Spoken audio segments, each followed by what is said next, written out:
Hey friend, welcome back to my channel. My name is Kaylin. This is Full Purpose in Heart. This is a channel dedicated specifically to my homeschooling journey and what we're doing with all three of my kids on our side of the mountain. Today's video is going to be a recap of some of the best things that I used in our last school year, as well as a few things that I was like, I don't feel like that worked out too well. So if you're on the hunt for curriculum and you want to know some of the highlights of our school year, then stick around. Let's go ahead and get started.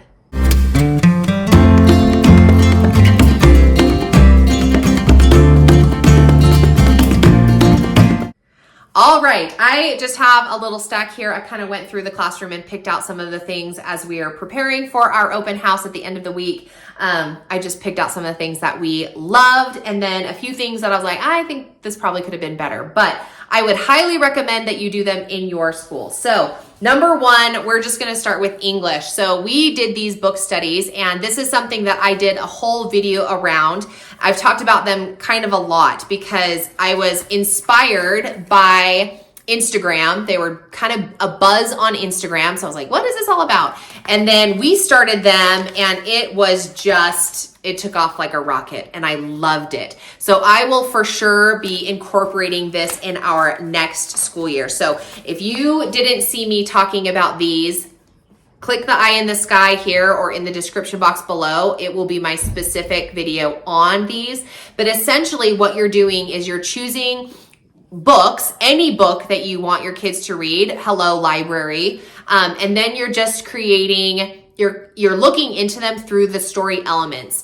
So you're doing characters, setting, plot structure, point of view, theme, and summarization. So some of our book studies were a little bit longer books and more in depth, and others of them were kind of focused around a holiday or a holiday book.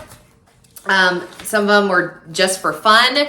Anyway, they just were such a great way to have literature studies without doing like reading comprehension questions back to back. So anyway, that was this resource and I would highly recommend it. And you can do it with almost no money whatsoever. I mean, I invested in this resource was from Teachers Pay Teachers. So that was where we got this, and then a library card. So we just got library books and a printer. So anyway, highly recommend it. Super affordable. We will be doing this next year, but instead of fiction books, we're going to move into nonfiction books. So 2 thumbs up for that. The other thing that was English related was our poetry unit. At the beginning of the year, I had a goal to try to figure out how to do a poetry unit, not knowing anything about how to do it, but true to how we do it as homeschoolers, right? We don't know how to do it and we just figure it out. So I kind of copied the same idea that I did with our book studies. I found a resource on Teachers Pay Teachers, and then I built it out from there. And it was a little bit kind of put together through odds and ends. Again, I do have a specific video about this curriculum if you're looking into teaching poetry for your own kids next year. I'll put that video up here. But essentially, we just went through, we learned these different types of poetry. What did I have? 8 of them. And a few of them I connected to something that we were learning. We never did get to the biography poem because we were supposed to do it. We were going to read Tom Sawyer, so we were going to do the biography poem on Mark Twain, and then we just did never get to it. But everything else, I think that the acrostic poems we did every month for the month, the month that we were in, so January, February, March, and then we did acrostics. We're still doing that. So then in December, each of the kids will have 12 poems and we'll put them into a little book. The cute limerick we did with St. Patrick's Day. So anyway, if you saw me doing this, I was on Instagram a little bit kind of documenting this. And I believe I even have a video on this resource. But anyway, we talked about poetic devices kind of a little bit. And then we did rhyme and rhythm, which I don't have a cover for that. Theme and tone we talked a little bit about, and then this was exploring examples from famous poetry. We did not get to this, but my idea was, and do as I say, not as I do, but you'll then grab a bunch of famous poets, whomever you choose, and then read their poetry, and then you're gonna do these kinds of pages. So text evidence, like what's the theme? What details did the poet use? What's the mood and tone? What figurative language? What feelings did you feel above the surface and under the surface? So anyway, that was what we were supposed to get to, but we never did. So we're going to keep this resource. And then if I really dig down deep, then maybe we'll be able to pull it out next year. But I'm super proud of poetry and how that came together. Okay, the last little one in regards to English is our Sophie Mouse unit. This was kind of goes along with the book studies, but this was just a thing that it's created by the homemade school. And I did a whole video specifically on this, but essentially you get the 4 books. This is actually book 5, 6, 7, and 8 for Sophie Mouse. My hair keeps getting caught in this thing. Anyway, you get these 4. They are seasonal, so you kind of read one each season of your school year. I did not start on time because I didn't actually learn about it until we were into the month of winter. So we did winter, spring, summer, and then fall will kind of come into that as we go into the new school year. But this was such a cute read, really great for a new reader, building that confidence. The books are just so lovely. So I would highly recommend looking into Sophie Mouse. Okay, switching gears, let's talk about science. This year we did the human body, which we used the good and the beautiful as a kind of baseline for the human body. This is one that I don't feel I would recommend.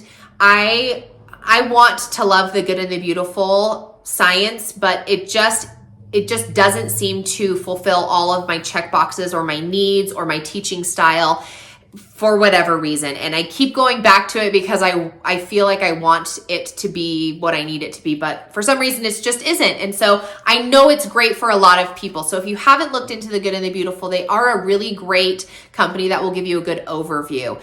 My downside was that I felt like it was, number one, a ton of reading that was a little dry. And it just didn't have a lot of like pictures or storylines. Anyway, I just ended up being like, oh, okay, so this is the topic that we're supposed to talk about. And then I would go to YouTube and find some really robust video, I guess you could say, about that particular topic. And we wouldn't read about the bones in the book, we would watch it on YouTube. And then I would end up going over to Teachers Pay Teachers and finding a resource specifically about the skeletal system, and then use that instead of the curriculum that I had invested through the good and the beautiful. So when we got to space, let's just end it there. First of all, what we ended up doing to finish our history unit was we drove down to Las Vegas and we went to the Body Museum. It's currently being housed at the Luxor. And that was the culmination of our whole body unit study. And I just felt like a pat on the back to this homeschooling mama for putting that together. So we closed the chapter on that. And then in January, we started space. Now I knew how dissatisfied I was with the human body through the good and the beautiful that I decided to go with something like this. This one is called The Universe Explained to Kids. The publisher is, I don't even know, EduFun maybe? Edica Fun? Anyway, okay. And they actually have one of these for several science-related subjects. Like I think they have one for the human body. But what I realized when I ended up purchasing it through, is there a reason? I'm just gonna look at this one. Okay, thanks. Yeah. Love you. When I purchased it through the good and the beautiful, I wasn't using it. So I felt like it was wasted money, even though they're really affordable. But what I wanted was just, what subject do I teach next? So I went with this because even though it's not super robust, it did go through what I wanted, right? So it was like, first, let's talk about the universe. Then let's talk about constellations. Okay, so now I'm going to do stars. Then we talk about planets, and then we talk about the Earth's rotation. Then we talk about all the different planets. Okay, so it kind of helped me realize what the next subject was that we were going to talk about.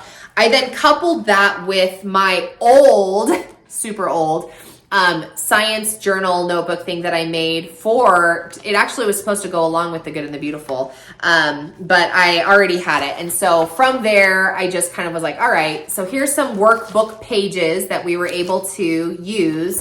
And then I used this as a baseline to actually build the unit from. And then from here, I just went to, again, YouTube, watch the video, Teachers Pay Teachers, pull out some things I could like post up on my wall or whatever. Pinterest had a lot of fun crafts and things for the stars and the constellations and the galaxy. And then at the end, we built whatever these are, right? A little solar system diorama thing. So it was really successful. I enjoyed it. So I wouldn't recommend, and I hope that I don't find myself going back to the Good and the Beautiful again. You'd think after 8 years of going back and forth that maybe I would figure it out. But so the science units specifically for the Good and the Beautiful is what I have found to consistently come up lacking, I guess I could say. Okay, but this was super successful. So that's my recommendation. Here's your takeaway from our science unit is just find a book. This was on Amazon, super inexpensive, that you can use as a baseline and then build up from there. Teachers Pay Teachers also has lots of good stuff for the younger grades, but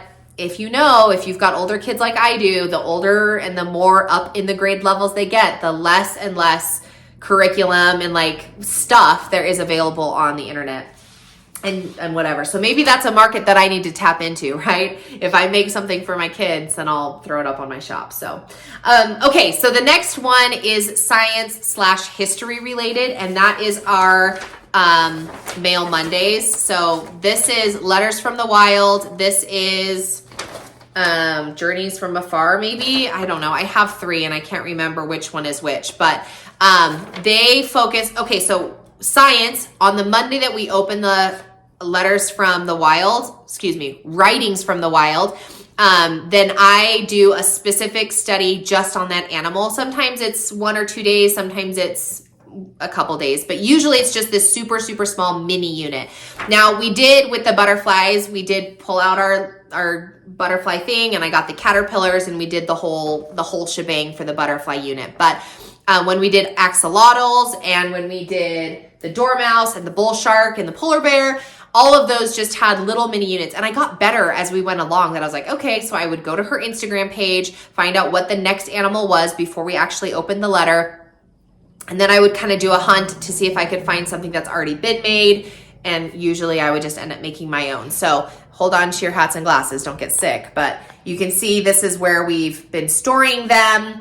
And it's just a fun little mini unit. My little axolotl one, that's up on my Teachers Pay Teachers shop. And that was just a super quick way that we could learn about an animal and their environment and all that stuff. Counts for science, checkity check. Okay, then we got these ones. I have 2. One of them is worldwide. That one's called Letters from Afar. And then this one is nationwide, and it's called, I don't remember. Check my Mail Monday. I'll tell you all about it. Okay, so when I open a geography-centered one, then we take a field trip that day. And I'm not as good at looking up the location for that particular letter as I am with the animals, but the creators both have Instagram websites. And so you can go on there and see what the next country is and or national park. So for example, this one was Hot Springs, Arkansas. The one that we just opened was the Teton National Park. The worldwide Letters from Afar was Oman, and then Amsterdam. So anyway, from those, just pop over to YouTube. Expedia does awesome like travel videos that are about 5 minutes, and you get a really good taste of the region or the location. When we studied Oman, then I pulled out little brochures. I like made these little informational brochures so the kids could kind of fill out a little bit about the region. So anyway, I'm a product producing classroom. Not always, but I do like to do that. And my oldest specifically is very artistic. He loves creating and drawing and coloring and making that kind of stuff. My other 2 follow in his footsteps really well. So that's why I always try to have something that we produce as opposed to just reading it. But if that's not your type of classroom, for sure, you can just pull these out and then watch a little video and have a whole conversation about it, and then get out your calendar and be like, when are we going to go there? That's literally what happened when we did the Teton National Forest/Park. Is it a park? Teton National Park. We watched the video, we looked at the pictures, we read the letter, and then I went on my calendar and I was like, let's go. Let's book it. So that was that. Okay, last little thing that I want to share with you. This has to do with English, so I should have done it at the beginning, but it's at the bottom of the stack. So I loved book studies so much that when I really wanted to try to translate it into my 6th graders' curriculum. And with a lot of effort, I was trying to find what I could do. I have used these in the past. Let me grab it. I have used these, and this one is Tom Sawyer. We did not get to it, but I really do like these instructional guides for literature. There's a whole bunch of them for different books, and they just kind of give you worksheets and ideas of how you can kind of use the text to do stuff. But I was looking for something different, something more, whatever. I feel like publishers do a great job, but sometimes the mom market, if you know what I'm talking about, like those creators are sometimes better than like big publishers. So I had seen these on Instagram. This is the company Brave Writer, and she does these little literature units for different levels. And she's got darts and arrows, and I don't remember what the older one is, but the darts are for the younger, like beginning element, what are those? Lower elementary, and then arrows are for upper elementary and / middle school, and then whatever the other one is. Anyway, okay, so I purchased this one, the Vanderbeekers of 141st Street. Such a cute book. Wildly recommend it if you're looking for something for your middle schooler to read. And she includes things like literary devices, writing activities, questions. She gives you book club party ideas, so you can actually create a whole book club around this with like other co-op members or whatever. I thought about doing that. She does a lot of dictation and copy work, and then you learn about some literary devices. Now, all that being said, unfortunately, this is not what I was expecting it to be, and I ended up almost not using any of it. If I ever were to use a book club, then I would probably turn to her and be like, hey, show me how to run a book club with her content. But she did have some really cute, maybe not cute is the right word, really good suggestions for how to teach grammar that I was like, oh, I didn't know about that. For example, in the first week, you learn about the M dash and the N dash. I didn't even know that those were things, but why is it called an M dash? And then you learn about your keyboard and how you can use the dash and when it's appropriate to do it. So that was really cool. She teaches you some ordinal numbers.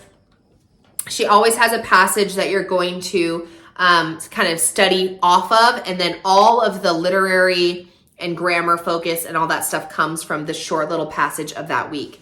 So I think that is where I felt it ran a little shy for me, is that the whole book is 27 chapters and it's several hundred pages, and this is the content that she focuses on. I was looking for something a little bit more comprehensive. So I ended up, having my own vocabulary words, and we wrote an essay at the end. I had really great ideas of how to use, like there was some science that was examples of science and holiday traditions and family relationships and all this kind of good stuff, which if I were good at writing English units and literary units, then that's what I would put in there. But I felt like it was a little lacking. And that's my opinion on that. It is Brave Writer, and I think it's about $20 for each of the books that she offers, or you can buy a whole set for the school year, and it'll have like whatever it is, 7, 10, whatever it is, books for the whole school year that you can guide through with your kids. So anyway, I unfortunately don't have a rave review with it, but I know that there are those on Instagram that do use it. I would recommend you at least look into it if it's something that you're looking for your older students or your younger students. Like it could go either way. So, but this is not a win for me. It's not something that I would go back and purchase. So, okay, that's all I have to say about that. Another video about curriculum, but we love chatting about it. We love learning about it. And hopefully you got some tidbits, some things that you can pull away from so you can look into it for your own classroom sake as well. So anyway, thanks so much for watching. We'll catch you in another video.